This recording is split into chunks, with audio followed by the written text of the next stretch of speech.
Nagaanii fi araarri waaqayyoodhaa isiniif haa ta'u, barattoota akkam jirtan, galanni ulfinni waaqayyoodhaaf haa ta'u, gooftaan maqaan isaa kan eebbifame haa ta'u. Egaa barumsa keenya keessatti barumsi nuti barannu amma barumsa waa'ee gaa'ilaati. Barumsa waa'ee gaa'ilaa kana walii wajjin barachuudhaaf galanni ulfinni waaqayyoodhaaf haa ta'u, gooftaan maqaan isaa kan eebbifame haa ta'u. Barumsa waa'ee gaa'ilaa kana namoonni baay'een keessa dheebuu akka qabdan beekamaadha. Kanaaf waa'ee isaa kana beekuudhaaf jechuudha, waa'ee barumsa gaa'ilaa kana isa kana barachuudhaaf waa'ee gaa'ilaa beekuudhaaf baay'ee dheebuu akka qabdan beekamaadha. Kanaaf isa kanaaf mooyyuu yeroo muraasa walii wajjiniin waa'ee barumsa gaa'ilaa kana irratti kan dabarsinu ta'a. Galanni ulfinni waaqayyoodhaaf haa ta'u, qabxiilee hedduus keessatti kan ilaallu ta'a. Galanni ulfinni waaqayyoodhaaf haa ta'u. Egaa barumsi keenya inni har'a walii wajjin eegallu barumsa gaa'ilaati. Barumsichi kun immoo xiyyeeffannoo kan inni irratti kennu warra hin fuudhinii fi warra hin heeruminidha. Xiyyeeffannoo kan inni irratti kennu warra hin fuudhinii fi warra hin heerumin irratti.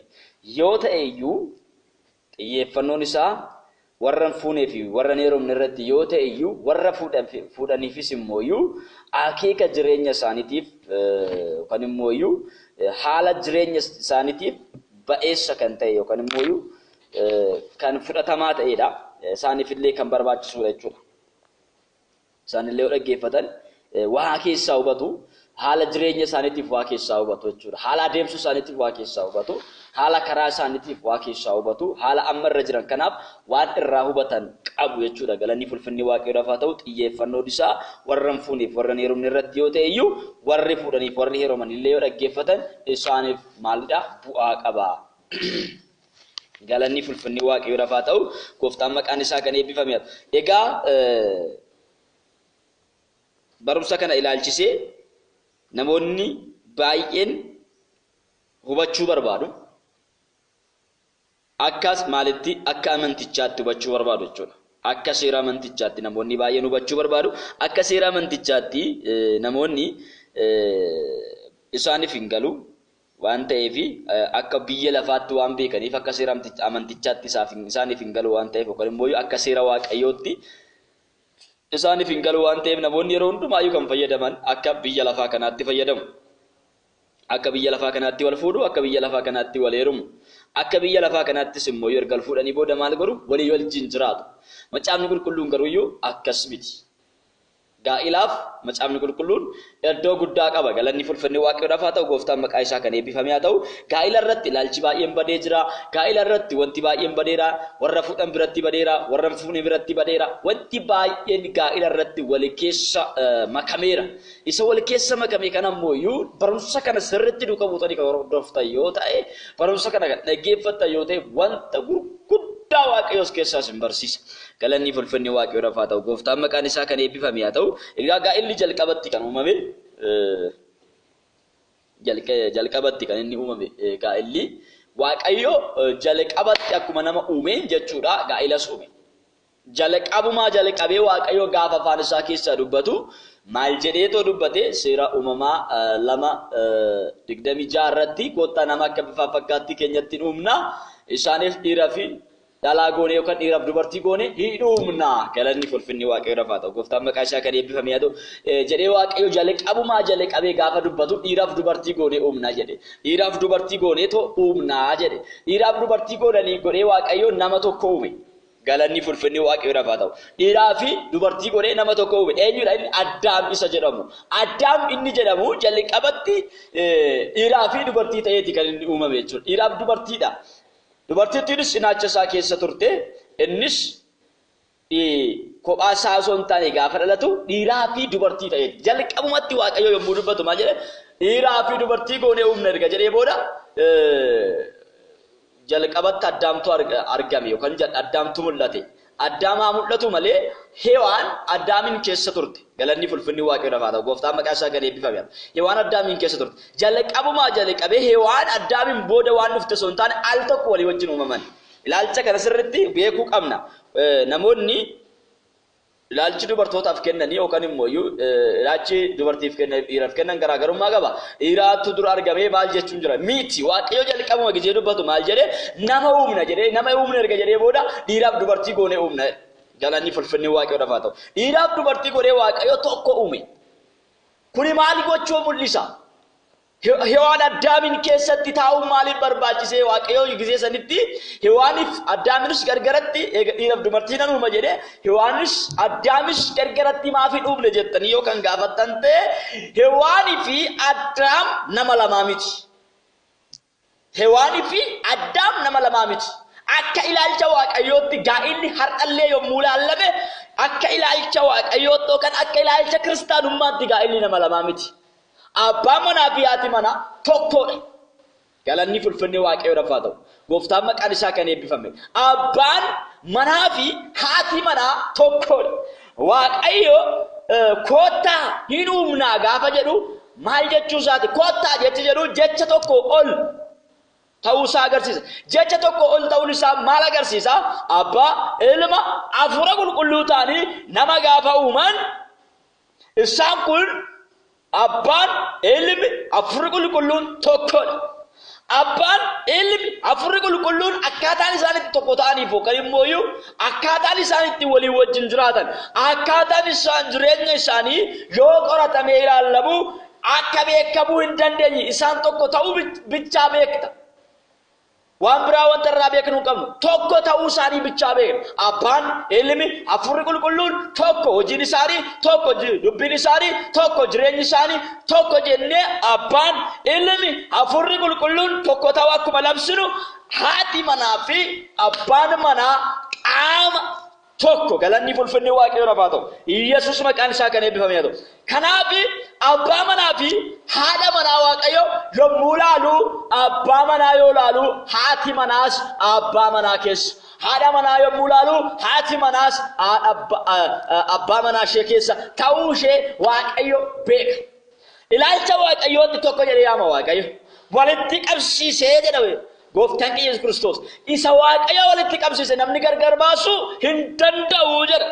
Haleluuyaa. Galanni fulfinni waaqayyo dhafa ta'u. Gooftaan maqaan isaa kan eebbifame haa ta'u. Egaa seera uumamaarraa yaa'u dubbadheen jira sinis dubbisuu dandeessanii seera uumamaa lama 24 irraa akkas jedhu yeroo walii wajjin laalla. Kanaafis dhiirri abbaa isaa fi haadha isaa inni isaa haadha manaa isaattis hin maxxanaa isaan lachuu foon tokko hin ta'uu jedha. Ameen. Galanni fulfinni waaqayyo dhafa ta'u. Isaan lachuu foon tokko hin ta'uu. Abbaan manaa fi haati manaa walitti hin maxxanuu jedha. Galanni fulfinni waaqayyo dhafa ta'u. Gooftaan maqaan isaa garaagarummaan isaan jidduu hin jiru. Gargar ba'ummaan isaan jidduu hin jiru. Wallolli walitti ka'uun isaan jidduutti hin argamu. Tokko ta'uun isaan irra jira. Abbaa manaa fi haati manaa tokko ta'uutu isaan irra jira. Yeroo baay'ee abbaa manaa biraatii fi haati manaa biraa walitti dhufaniiti lama ta'anii wal lolu. Lama ta'uu miti. Tokko ta'uutu barbaachisa. Tokko ta'uutu barbaachisa. Lafeen lamaa yoo waliin arganne yookaan immoo gaa'illi waliif barbaachisu isa waaqayyo akka yaada waaqayyo sanitti yoo waliin arganne lama ta'u. Lama yoo ta'an immoo waliif hin galan. Lama yoo ta'an waliif hin galan. Yaadaan tokko hin ta'anii, adeemsaan tokko hin ta'anii, jireenyaan tokko hin ta'anii. Gaafa gaa'ila kana immoo akka yaada waaqayyootti yoo kan raawwatan ta'e, akka yaada waaqayyootti kan galmaan kan gaa'e yoo ta'e, abbaan manaaf haati manaa qaama tokko ta'u. Galanni fulfinni waaqayyo dhafa ta'u. Gooftaan maqaan isaa kan eebbifame haa ta'u. Qaama tokko ta'u. Gaafa qaama tokko ta'anii mana waaqayyoo keessatti walii wajjin jiraachuu danda'u. Biyya lafaa keessatti walii wajjin jiraachuu danda'u. Isaan gargar baasuu kan danda'u tokko illee hin argamu. Abbaa, Ilma, Hafuura Qulqulluu sadan waaqayyoo tokkicha gargar baasuu eenyumtuu akka hin dandeenye abbaa manaa fi haadha manaa eenyumtuu gargar baasuu hin danda'u. Haga gaafa maal tanitti jedhe waaqayyo haga gaafa yookaan ishiin duute yookaan inni duutti gargar ba'uun gonkumaayyuu hin danda'amu. Galanni fulfinni waaqayyo dhafa ta'u. Gooftaan maqaan isaa kan eebbifame haa ta'u. Kanaaf abbaan manaa fi haati manaa akka ilaalcha waaqayyootti yookaan immoo akka yaamicha waaqayyootti isaan qaama tokko jedhaman. Qaamni tokko kun immoo akkamitti wal argachuu danda'a? Gaa'ila waaqayyo uume yookaan immoo gaa'ila waaqayyo kan jedhamu akkamittiin gaa'ila waaqayyo jennee yaamuu dandeenya? gaa'illi kun gaa'ila waaqayyooti jennee akkamitti yaamuu dandeenya? Gaa'ila kana gaa'illi kun tokko jennee akkamitti yaamuu dandeenya? Gaa'illi kun immooyyuu gaa'ila isa waaqayyoo ijaareedha jennee akkamitti yaamuu dandeenya kan jedhuu fi qabxiiwwan hedduu walii wajjin laaluu hin dandeenya. Galanni fulfinni waaqayyoo lafaa ta'u gooftaan maqaan isaa kan eebbifame haa ta'u. Egaa seera uumamaa boqonnaa 2:24 walii wajjin laalleerra akkasuma amma maalummaa gaa'ilaa kana keessa tarkaanfanne maalummaa gaa'ila waaqayyo uume kana walii wajjiniin ilaalla. Maalummaa gaa'ilaa mata duree tokko maalummaa gaa'ilaa isa jalatti tokko jennee maal laalla? Dhiira tokkoo fi dubartii tokko gidduutti walii galtee yookaan walitti dhufeenya godhamuudha jedha. Dhiira tokkoo fi dubartii tokko gidduutti walii galtee yookaan walitti dhufeenya godhamuudha. Seera uumamaa 1:27-28tti yommuu laallu waaqayyo maal uume? Dhiira tokkoof dubartii tokko hin uume. Dhiira tokkoo fi dubartii tokko gidduutti rakkoo 28 irraa maal jedhe? Horaa baay'adhaa lafas guutaa. Walitti dhufeenyi isaanii jidduu keessatti maaltu jira? Horuutu jira, baay'achuutu jira, lafa guutuutu jira, wanta lafa kanarratti uumamee jiru hundumaa irratti mootummaa ta'uutu jira, aboo qabaachuutu jira, isaan kana hundumaa harka isaanii jala galfachuutu jira jechuudha. Galanni fulfinni waaqayyo lafaa ta'u. Isaan kun lamaan irraa maaltu barbaachisa? Tokkummaatu barbaachisa. Dhiiraa fi dubartii ta'anii erga waliin jiraatanii booda isaan jidduutti hormaanni hin jira, wal horuutu jira, baay'achuutu jira, lafa guutuutu jira, wanta lafarra jiru hundumaa bituutu jira, aboo irratti argachuutu jira. Eessatti dubbata? Kutaa kana keessatti seera uumamaa 1:27-28 keessatti yommuu dhaqxanii ilaaltanii achirratti horanii baay'achuu, lafa guutuu hundumaa of jalatti galfatanii aboo irratti qabaachuun isaaniif hin kennan. Galanni fulfinni waaqayyo lafaa ta'u. Gooftaan maqaa isaa kan eebbifame ta'u. Qabxiin inni lammaffaanii maalummaa gaa'ilaa jalatti qabxiin inni lammaffaanii jaalala irratti yookaan immooyyuu jaalala irratti yookaan walii galtee yookaan jaalalaa jennu jaalala irratti kan bu'uureffamedha. Inni guddaani jaalala irratti kan bu'uureffamedha. Dirqama kan hin taane. Gaa'illi waaqayyo uumu jaalala irratti. Waaqayyo kan uumu jechuudha. Jaalala irratti maalummaan gaa'illi waaqayyo uumu jaalala irratti kan hundaa'e malee dirqama hin qabaannedha. Dirqamaanii miti gaa'illi kan ta'u. Yeroo tokko yoo na heerumne hinduuta kan jedhan namoonni tokko jiraachuu danda'an. Moortiiwwan warroonni mortuun baay'een isaanii jiran yoo na heerumne hinduuta isin jedhe waaqayyo. Yoo isan heerumte Oromoo baatte hinduuta isin jedhu hin jedhu waaqayyo. Hin barroofne macaafa qulqulluu keessatti. Yoo isa heerumuu baatte hinduuta kan jedhu hin jiru. Yoo na heerumuu baatte hinduuta warri jedhanii mortuuwwan hin jiran. Isaan kan hin naggeeffatinaa hin sodaatinaallee. Waaqayyo jaalala irratti malee dirqama irratti fedhan qaba. Gaa'ila uumuudhaaf waaqayyo dirqama irratti gonkumaayyuu fakkeenyaaf namoonni tokko akkas jedhan yoon si fuudhuu baadhe nan du'a jedhan. Dibbinaa jedhu malee jaalala irratti malee waan biraatti lubbuu keetii lubbuu isaa siif jedhee dabarsoo osoo hin taane jaalala irratti kan hundaa'e ta'uu qaba. Jaalala irratti kan hundaa'e ta'uu qaba. Jaalalli eenyudha? Waaqayyoodha. Jaalalli eenyu jennee waaqayyoodha. Gaa'illi jaalala irratti hundaa'uu qaba. Jaalala irratti hundaa'uu qaba. Jaalala jechuun eenyudha? Waaqayyoodha. Waaqayyo irratti kan hundaa'e yoo kamuyyuu maal hin ta'u hin diigamu. Kanaaf jalqaba irratti xiyyeeffannoon inni guddaan waaqayyootti kennu maalidha? Jaalalatu jiraachuu qaba malee dirqamaan gonkumaayyuu hin danda'amu. Galanni fulfinni waaqayyoo lafaa ta'u. Gooftaan maqaa isaa kan eebbifame ta'u. Hin danda'amu. Jaalala irratti hundaa'uu qaba. Galanni fulfinni waaqayyoo lafaa ta'u. Gooftaan maqaa isaa kan eebbifame ta'u. Yesus inni guddaan. Tokko lama kana jalatti tokko qabxii tokko mi'aa laallu. Jaalala jalatti waan tokko laalla. Walitti dhufeenya eebba qabu jaalala jalatti argama. Walitti dhufeenyi eebba qabu jaalala jalatti argama. Galanni fulfinni waaqayyoo lafaa ta'u. Jaalala jalatti yoo kan jiraannu taane walitti dhufeenya eebba qabutu jira. Walitti dhufeenyi keenya eebba argata. Erga walitti dhufnee booda eebba argata. Waaqayyo akkuma dubbate hora baay'adhaa jedhee akka isaa eebbise eebbi waaqayyoodhaa walitti dhufeenya namoota kanaa yookaan immoo gaa'ila kanaa jidduutti gaafa isaan lamarraa gaafa gara tokkootti yommuu deebi'an abbaan manaa warra isaa bira yommuu jirutti yookaan dhiirri tokko warra isaa bira yommuu jirutti nama tokko akkasumas isheenis warra ishee bira yommuu jirtutti nama tokko erga walitti dhufanii nama tokko achitti tokko nama lama erga walitti dhufanii booda isaan tokko ta'uu isaanii kan eegalu. Tokko immoo kan isaan ta'uu eegalanii yoom irraay tokko kan isaan ta'uu eegalan. Namoonni tokko taanee irraa jiran osoo maaliin ta'e osoo waliin fuudhin erga wal fuudhanii booda wal qunnamtii saalaa erga godhanii booda tokkummaan isaanii kan tokko ta'an. Erga wal fuudhanii wal qunnamtii saalaa erga godhanii booda tokkummaan isaanii osoo waliin fuudhin osoo wal qunnamtii saalaa hin godhin tokkummaan isaanii hin beekamu. Waldaa birattis gooftaa birattis tokkummaan isaanii hin beekamu. Garuu erga ishee bira ga'e yookaan erga isa bira geesse booda maalidhaa? Isa wajjin maal taateerti qaama tokko taatee jirti. Qaama tokko kan godhu walitti dhufeenya saniidha. Yookaan wal qunnamtii saalaati. Qaama tokko kan isaan gochuu danda'u. Namoonni tokko osoo waliin fuudhin nuti qaama tokko jedhan. Yookaan immoo isheen warra ishee bira jirti inni warra isaa bira jira jidduu kana keessatti waliin haasaa afaanii walitti dhufeenya afaanii waan qabanii fi abbaa manaa fi haadha manaati nuti jedhanii ta'u kanaas aan jedha. Abbaa manaa fi haadha manaa jechuun erga wal fuudhanii wajjin waliin galanii erga bakka tokkotti wal fuudhanii seeran wal fuudhanii booda erga waliin ciisanii booda saniin booda maal ta'uudha? Saniin booda abbaa manaa fi haadha manaa ta'uun saniin booda qaama tokko ta'uun galanni fulfinni waaqayyoo dhafaatu. Gooftaan maqaa isaa kan eebbe walitti dhufeenya maali? Walitti dhufeenya eebba qabu. Walitti dhufeenya eebba qabu. Namoonni tokko maal godhanii osoo waliin fuudhin badheetti walitti dhufu. Inni kun walitti dhufeenya akkanaa kun eebba hin qabu. Walitti dhufeenya akkanaa kun baay'ee rakkisaa baay'ee guddaadha. Walitti dhufeenya akkanaa kun sagaagala jedhama malee eebbaa miti. Inni wal fuudhanii erga wal fuudhanii wal bira gahan kun immoo maalidha? Eebba.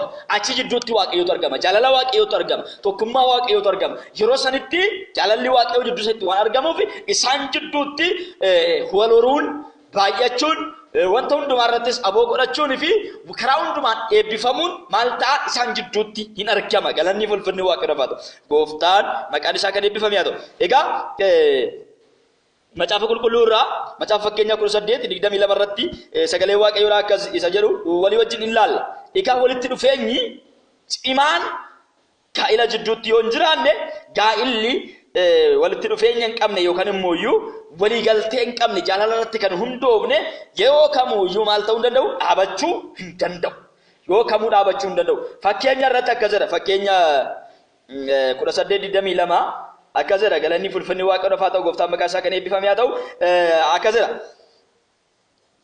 Namni haadha manaa isaa taatu argatu wanta gaarii argata. Waaqayyoo biraayis ayyaana hin argataa jedha. Galanni fulfinni waaqayyoo dhafaatu. Keessa deebii macaafa fakkeenyaa keessatti macaafa fakkeenyaa 18:22 irratti namni haadha manaa isaaf taatu argatu. Hallelujah. Galanni fulfinni waaqayyoo dhafaatu. Gooftaan maqaa isaa kan eebbifame haa ta'u. Haadha manaa isaaf taatu.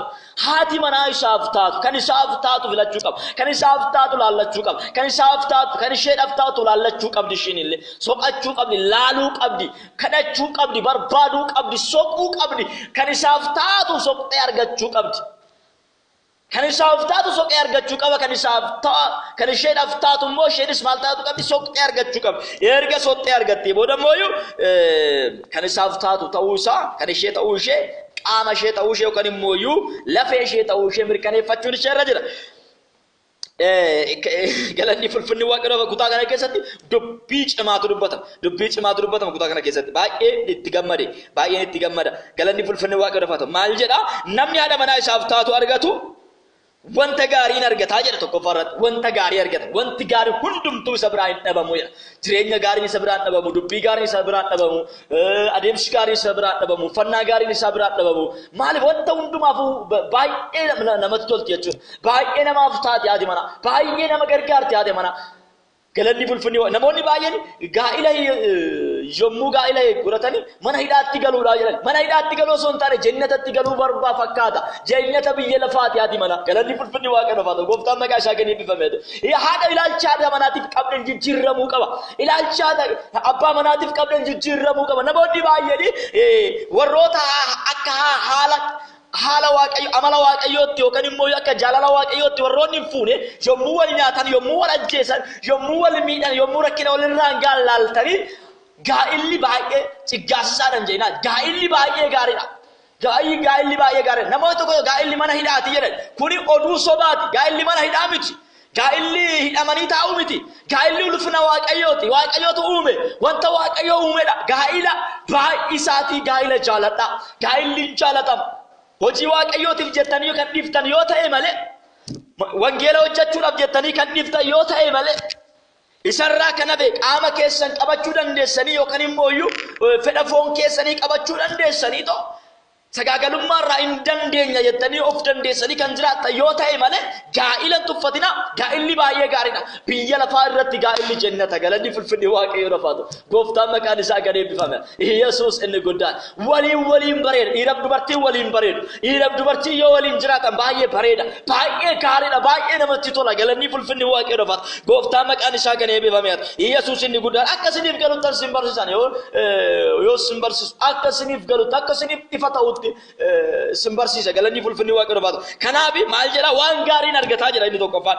Lammaffaa irratti waan ajaa'ibaa keessaa waaqayyo biraayis ayyaana argata. Shaakalaamaati nama yaalabaas. Haleluuyaa.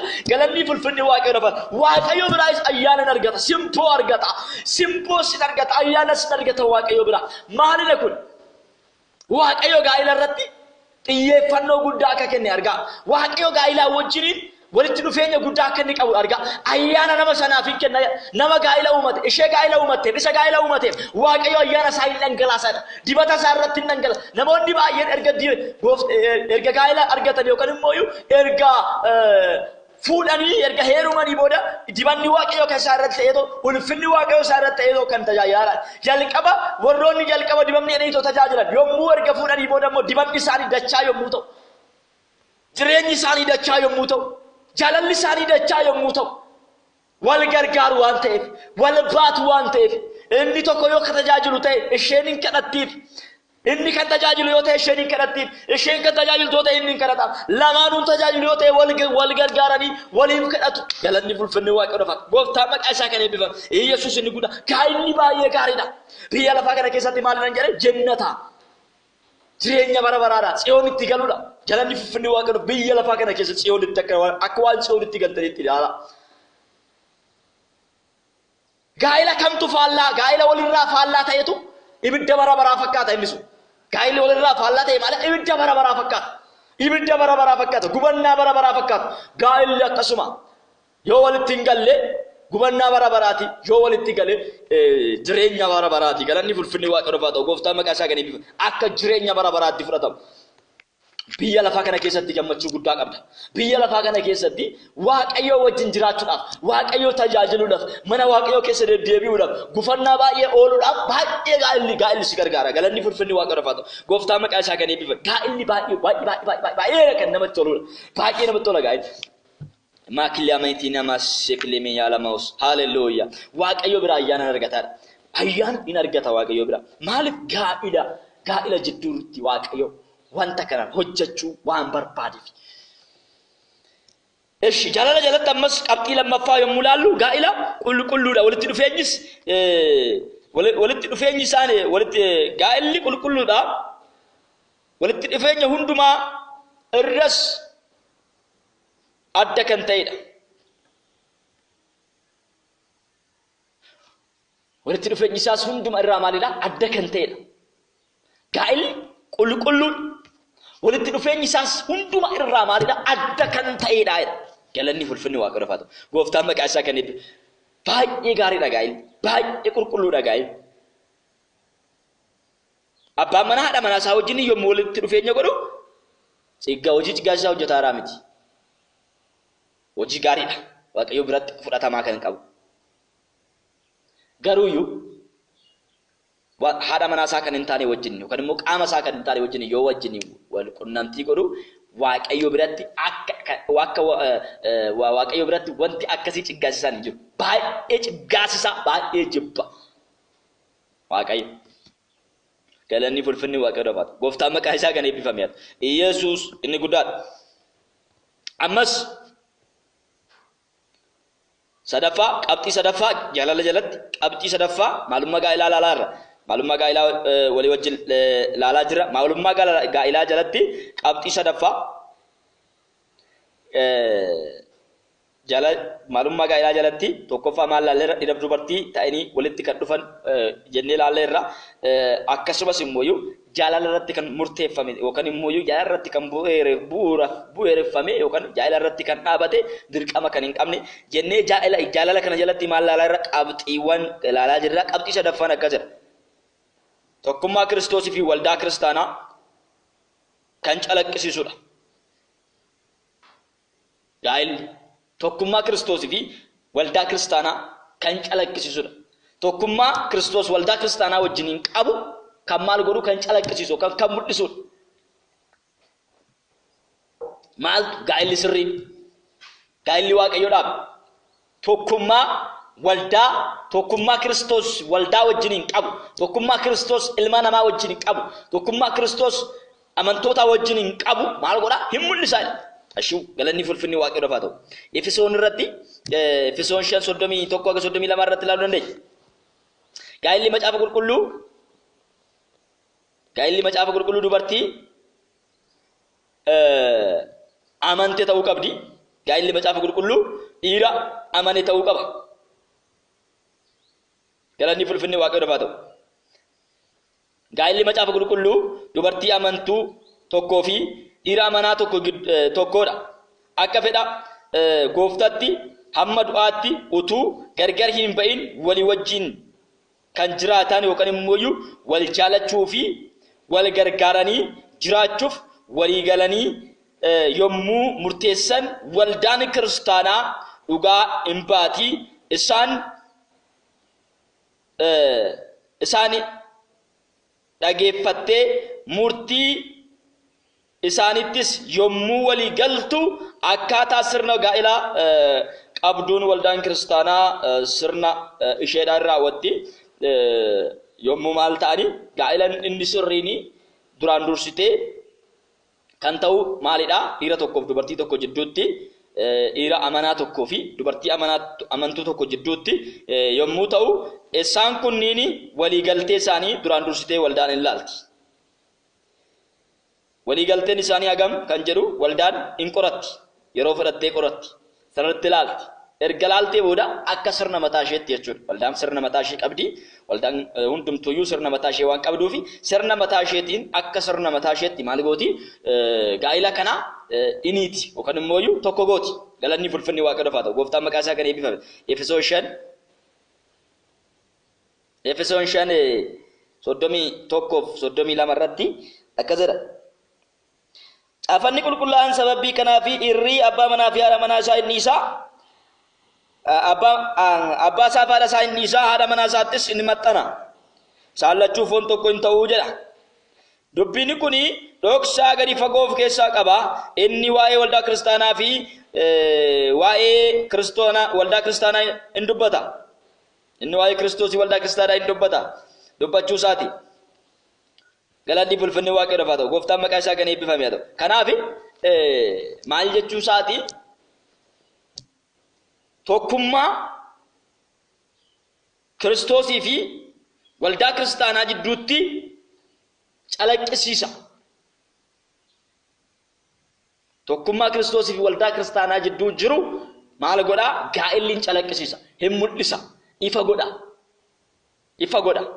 Akkas namaaf galutti. Akka namaaf ifa ta'utti ifa godha jechuudha. Galanni fulfinni Waaqayyoodhaaf haa ta'u. Gooftaan maqaa isaa kan eebbifame haa ta'u. Yesuus inni guddaadha. Barumsa keenya isaadhaa asumarratti nan goolabaa. Boru mata duree lammaffaa maalummaa gaa'ilaa waliin laalleerra. Boru mata duree nuti walii wajjin laallu gorsa gaa'ila duraa walii wajjin laalla. Gaa'ila dura gorsa namaaf kennamu yookaan immoo gorsa laatamuu qabu gaa'ila dura walii wajjin kan barannu ta'a. Har'a isaadhaa kana keessatti waan tokko akkasiin qayyabattan nan barbaada. Gaa'illi baay'ee gaariidha. Gaa'illi biyya lafaa kana keessatti jeenata. Baay'ee namatti tola. Galanni fulfinni Waaqayyoodhaaf haa ta'u. Gooftaan maqaa isaa kan eebbifame haa ta'u. Gaa'illi jaalala irratti kan hundaa'edha malee dirqama kan hin qabnedha. Galanni fulfinni Waaqayyoodhaaf haa ta'u. Gaa'illi dhiira tokkoof dubartii tokko jidduutti walitti dhufeenya godhamuudha. gaa'illi walitti dhufeenya eebba qabuudha jennee walii wajjin laalleerra eebba qaba ayyaana qaba kennaa waaqayyoo qaba gaa'illi walitti dhufeenya eebba qabuudha jennee laalleerra akkasumas Ibroota 3:4 wajjin laaluun hin dandeenya gaa'illi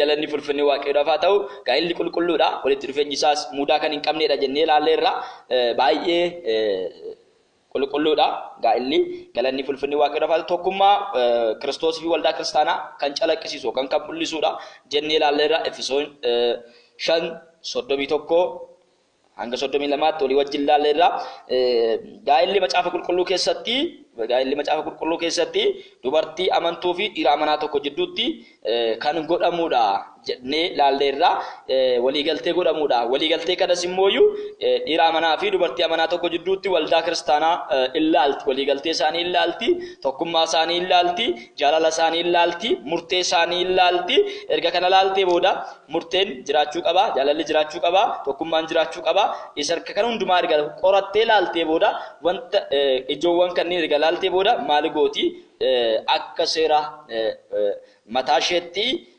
iniiti yookaan immooyyuu tokko gooti yookaan immooyyuu irraa qottii fi jechuudha galanni fulfinni waaqayyoodhaaf haa ta'u gorsa gaa'ela dura walii wajjin kan ilaallu ta'a galanni fulfinni waaqayyoodhaaf haa ta'u gooftaan maqaa isaa kan eebbifame haa ta'u eebbifama baay'ee sin jaalladha baay'ee sin kabaja ani obboleessa keessan gammachuudha lakkoofsa bilbila kootii duwwaa 912 yoo ittiin argachuu dandeessu egaa barumsa kana bakka adda addaatti namoonni isiniif darbaa jiru iddoo adda addaatti namoonni isiniif darbaa jiru gara waldaa keenyatti osoo dhuftanii daayirektii argachuu hin dandeessu jechuudha gara waldaa nuti irratti isin tajaajillu yoo dhuftan daayirektii argachuu dandeessu waldaa ijoollee kakuu kan jedhamu akkasumas immooyyuu waldaa ijoollee kakuun jalatti hundaa'ee too kan barachaa jiran barumsi fayyinaa jira barumsi wangeelaa jira galanni fulfinni waaqayyoodhaaf haa ta'u inni kun hundumtuu karaa waldaa ijoollee kakuutiin kan darbuudha waan ta'eef galanni fulfinni waaqayyoodhaaf haa ta'u isa kana hundumaafuu mataan waldaa ijoollee kakuudha galanni fulfinni waaqayyoodhaaf haa ta'u gooftaan maqaa isaa kan eebbifame haa ta'u barumsa kana akka darbuuf yookaan immooyyuu akka barattaniif